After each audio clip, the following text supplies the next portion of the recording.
real, do ra, do real, do ra, do real, do ra, do. Yeah, you can turn that up. Turn it up.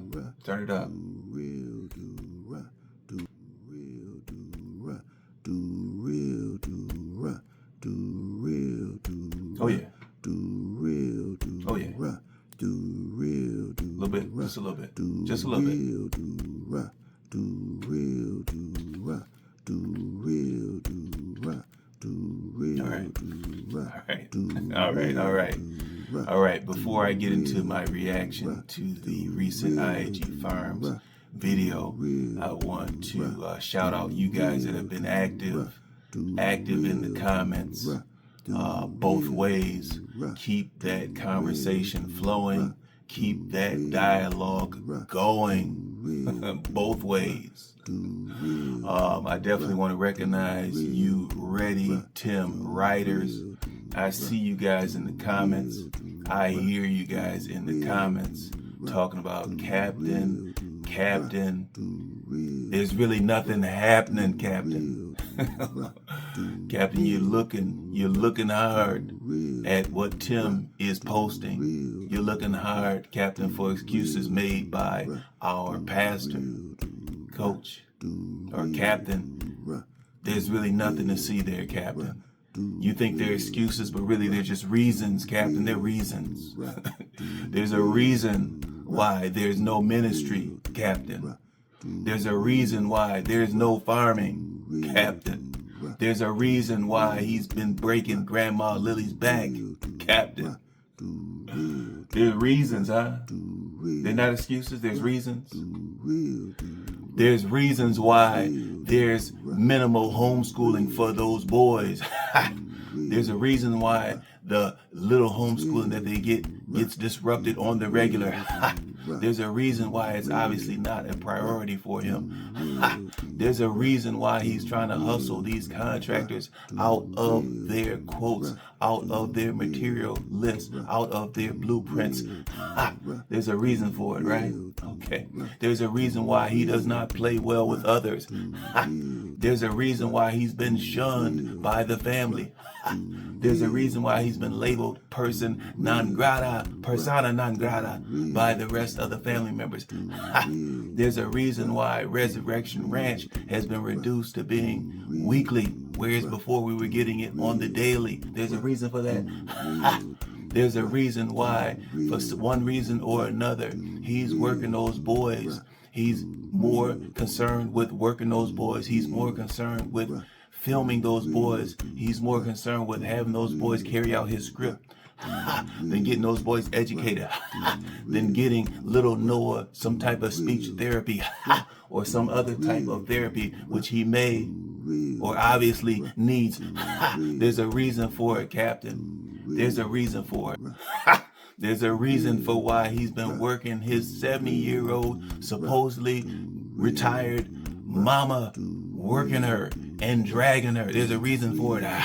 There's a reason for why he does not include Megan in the financial decisions of the household. There's a reason why Megan does not have a vehicle.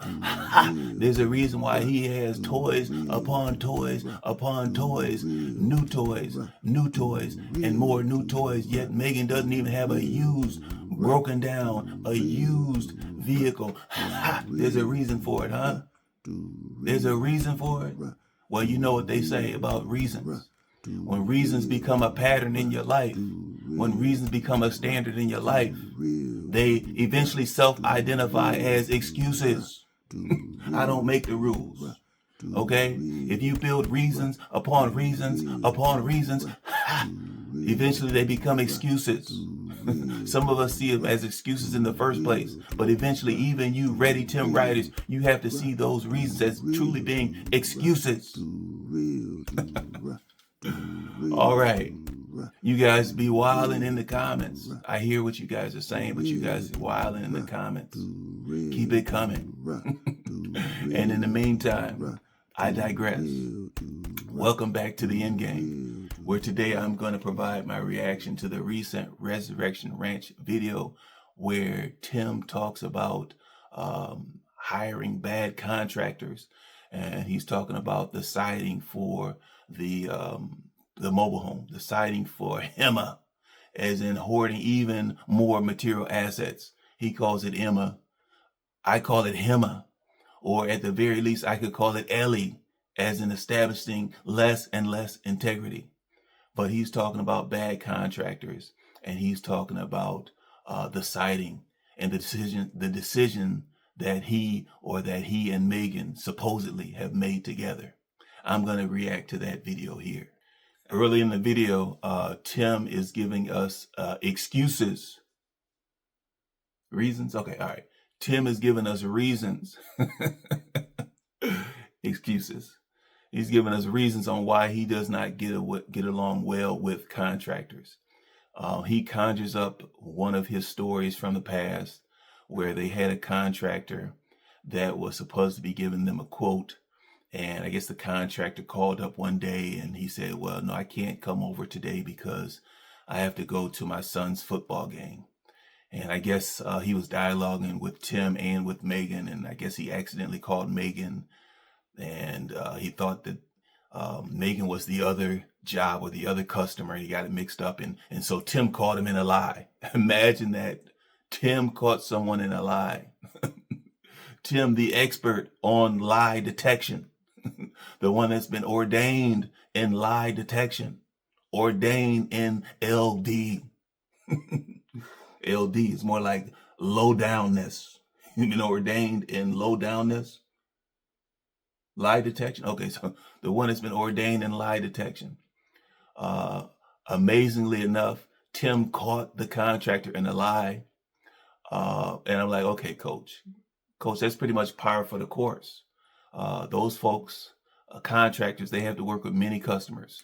They have to adjust things. They have to finagle things. They have to work situations and jobs to their advantage. They have to fit folks in, fit customers in. You're not always going to be the number one priority, especially if they are a prospering contractor. If they're a busy contractor, they're going to have other customers and they got to fit you in. Okay. And so it's no shock that he may have stretched the truth. He may have. We don't know for sure, according to your story. He may have stretched the truth. But Tim, you go so far as to call him a lying joker. And I'm like, okay, coach, we know that you're an expert on lying. Apparently, you're an expert on other people's lies, more so than you're an expert on your own truth stretching. And I'm like, coach, don't forget what we said about that mirror. Don't forget what we said about that reflection, coach. And I'm like, you call him a lying joker. And I'm like, hold on now. Now, my coach, he does stretch the truth often. Some people say all the time. But my coach stretches the truth often. And he giggles. Some people say he giggles when he's telling some of those mistruths. He laughs when he's telling some of those mistruths. But I'm like, okay, so now if my coach stretches the truth and he giggles often, would not that qualify my coach, y'all's pastor, as also being a lying joker? Is it possible that my coach is a lying joker? Say it ain't so, coach. House in the city at our ministry house, and he was finishing the sheetrock, and he said that he had an appointment. No, he said his son had a football game. You remember that? Oh yeah. And he said his son had a football game. And so we're like, okay, man, go, take care of your son, do all that type of stuff. You holler back at us when you're done. And so, we were thinking like, okay, he had his son's football game. So, we can go on about our business and not have to worry about meeting him at the job site. And so he called us that day that he was supposed to be at the football game. And he was like, where y'all at? Yeah, so he called me and he told me about the son's football game. Then that morning he called Tim and he was like, where y'all at? I'm here, I'm waiting on y'all. Right. And I was like, I thought you were at your son's football game. Like, so what happened is that he thought that we were somebody else. That he had a job. He thought I was somebody else. Yeah. Exactly, right. And so he was calling me trying to do my job. but he had told Megan for her job, which was the same one, but he had got it mixed up. Yeah, mixed up. Right, and he told her, like, I got a son's football game, and he's going to come do the work for me, and then, go. Right. So he just lied, pretty much, and got caught up, and it was an awkward day that day, because I was just sitting there watching him, like, looking like, you lying joker. But he got the job done, and he didn't have a son's football game to go to. He was just trying to get out of the work for that day and go do another job, but he was thinking they were two. That's who he told, he was trying to get rid of one job to do another job, That's but right. He ended up calling the wrong person. He ended up catching himself up, looking like, you lying joker. You lying joker. A bit later, Tim and Megan talk about upgrading the skirting on HEMA, hoarding even more material assets. But they talk about upgrading the skirting on HEMA, and Tim forces Megan to do the talking as far as the explanation goes. And I'm like, okay, come on now, coach. Just because lately you've had Megan doing a lot of the talking. Now, mind you, we do like it when Megan talks more and you talk less. But even though you have Megan doing much of the talking on explaining the decisions that you have made, the decisions that you have slept on, even though Megan is doing the talking and the explanation, that does not imply that you guys made any of those decisions together, coach. Even the ready Tim Riders know that, coach. But nice try. But they're explaining and they're discussing the skirting and how the current skirting is just temporary and how it's flimsy, especially if you're weed whacking around it. They talk about one day putting on some type of stone skirting or some cinder blocking. They talk about, well, once they do that, they don't have to worry about intruders. They don't have to worry about raccoons breaking into the mobile home. And I'm like, okay, coach. Okay, come on, coach. Everybody knows that raccoons are animals of order. They like order. They like their stuff to be neat, tidy. And so now, if a raccoon was silly enough to break into HEMA, I'm pretty sure actually that he would take one look around that sardine can, take one look around that Cracker Jack box that has lipstick painted all over it to try to make it look good, and he would break right back out. If he broke into the HEMA, broke into the sardine can, and saw what a bona fide cluttered box that it really is, he would try to go about breaking right back out of it. That raccoon would be like, yo, I would be better off in that pigsty over there at the mini barn. I would be better off in a pigsty. This sardine can is worse than a pigsty. And I'm not getting my back peed on. Okay? I've heard about you, Tim. I might be a raccoon, a lowly raccoon, but I'm not getting my back peed on the way you pee on your ready Tim Riders. I'm breaking up out of here. I'm headed out. But you don't have to worry about me going over to Ernest. Oh, no. Listen, I'm not trying to get into Ernest. Even though I would not have to break into Ernest, I'm not trying to get into Ernest because I hate fleas. And can you imagine that? A raccoon that hates fleas?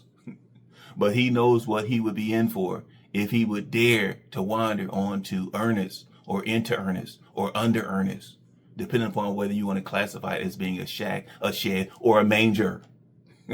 Like I said, all it needs is a good pressure washing. All it needs is a good pressure washing. And the skirting still looks good. And like I said, when we got this skirting put on, we knew that this skirting was temporary because we knew that we were going to be building porches and, expanding and different things like that. And so we are still going back and forth about what type of skirting we want to do for the permanent skirting. We're thinking about like some type of stone or some type of cinder block or something like that. Something brick or stone or cinder block, like he said. That's something, we think would be a little bit more durable. That's right. Than just the siding. If you get too close, the skirting that's here now. Can't hit it with the weed eater. Yeah. Exactly. If you get too close to it, you're going to ding it up. You kick the soccer ball at it or something like that. Yeah. Raccoon break in overnight. But yeah, there's a defect here. But like I say, this is all the way on the back, and nobody really is gonna notice that. This is all the way on the back, and nobody really is gonna notice that. Later on in the video, Tim talks about how they cannot get people to take their money.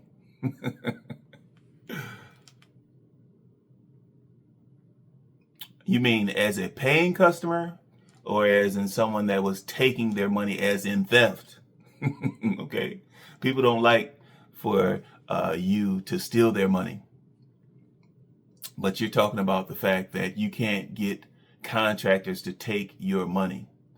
And I'm like, well, Tim, there is an old saying that says that all money is not good money. And there's another saying that goes that contractors do not like to get hustled. They like to do the hustling. Okay. And so now, contractor Jim, he's not a bad contractor, just because he didn't want to get hustled, just because he saw the hustle coming. That doesn't make him a bad contractor. And the siding guy, he doesn't get labeled as being a bad contractor just because he has other paying customers in his queue. They're not necessarily bad contractors. And so you talked about the fact that, well, maybe you're just going to stop hiring contractors. You guys are going to go about doing the work yourselves. It seems to be more of an issue of you not being able to play well with others. And we're like, okay, well, Tim, you be doing everyone a favor by not firing more contractors, Tim, because we know that essentially on the first day that you hire them, the path is set, the stage is set for you preparing to fire them. Okay, so do everybody a favor and don't hire them in the first place. At this point, Tim, your reputation precedes you, Tim. Okay, and so we know that anytime you come upon a contractor that's not going to consent to being filmed, when you run into a contractor that's not going to appreciate having you looking and leaning over their shoulder every step of the process, asking goofy questions that you could Google or YouTube, because you're a YouTube expert, right?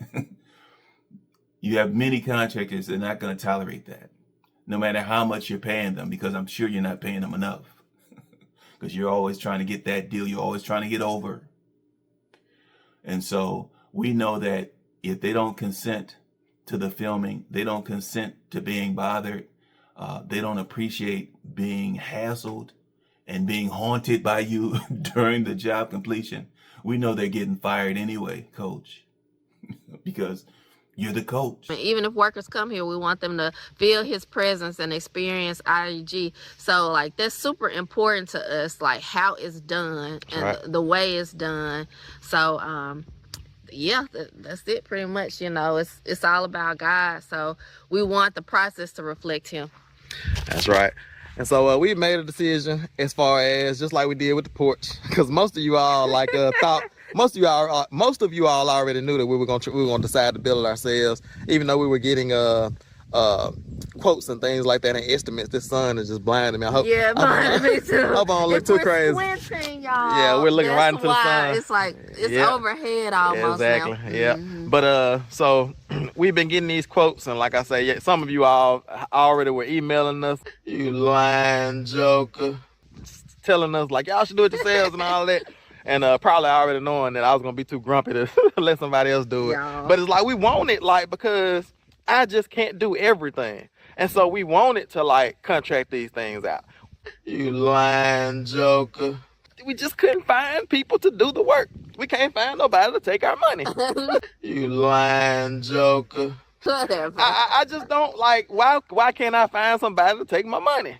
For real. But if that's the case, it's like, hey, I keep it and I just do it myself. Near the end of the video, Tim informs us that they have decided not to strip off the siding and not to have the sheathing applied and re-sided. So they have decided not to do that. They have decided that they're simply going to paint. They're going to prime and paint the exterior of HEMA. And I'm like, okay, coach, a little bit confused on this one, coach. I didn't think that you guys were getting quotes for painting. From what you told us, your quotes were for stripping off the siding and doing some of the sheathing. And we, observant viewers, we already knew that you were planning on doing that task yourself.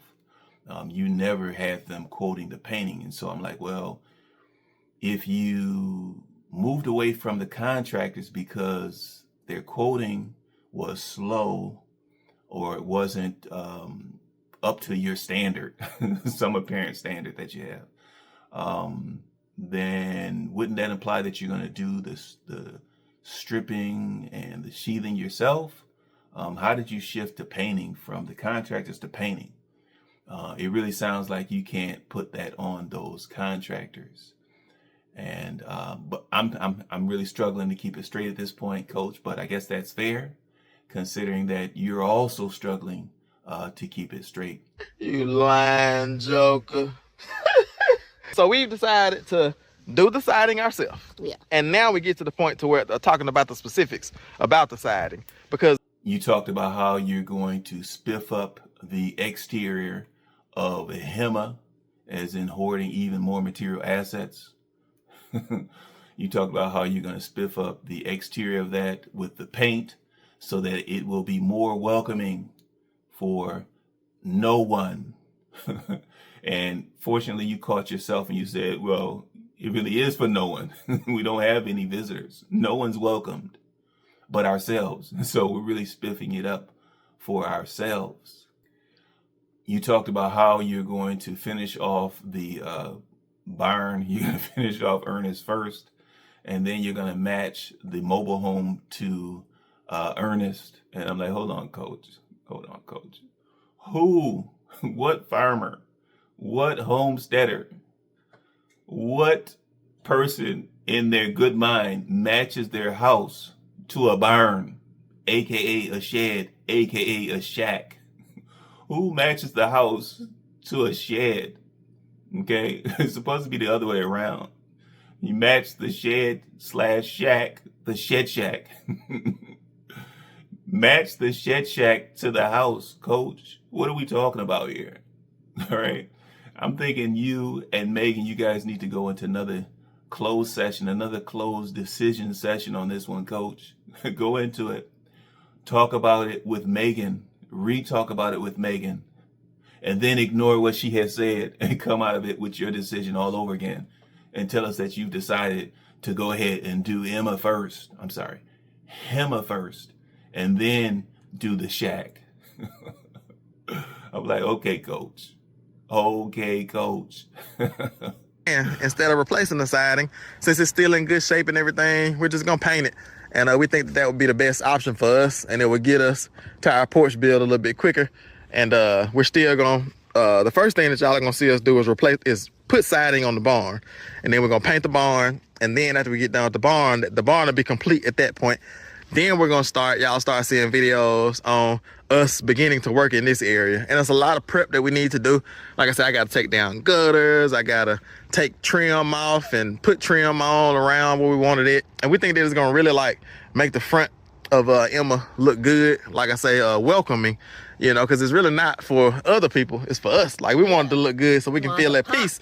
Make the front of Emma look good, like I say, welcoming, because it's really not for other people, it's for us. Like we want it to look good so we can feel at peace. Want it to pop, and but it looks good now. We've been satisfied up until this point. Like I say, everything is a process. And so like I say, y'all will see videos coming of me taking down gutters and pressure washing and putting up trim. And like I said, at that point, we're going to get some rollers. And we're going to do a family farm painting day. That's it. You're going to have everybody out here. You're going to have everybody out here. Well, all right. That's it. That's it for my reaction to that recent IAG Farms video where they talk about bad contractors and their decision on not siding HEMA. Please like, comment, and subscribe. Please continue to chop it up in the comments. Burner Tim and the heavies, I expect to see you guys clear and present in the comments as usual. I want to shoot out some love to my current subscribers. Thank you for showing me that love. For those viewers that have not yet subscribed, please consider subscribing so that we can continue to shine that light. Until next time.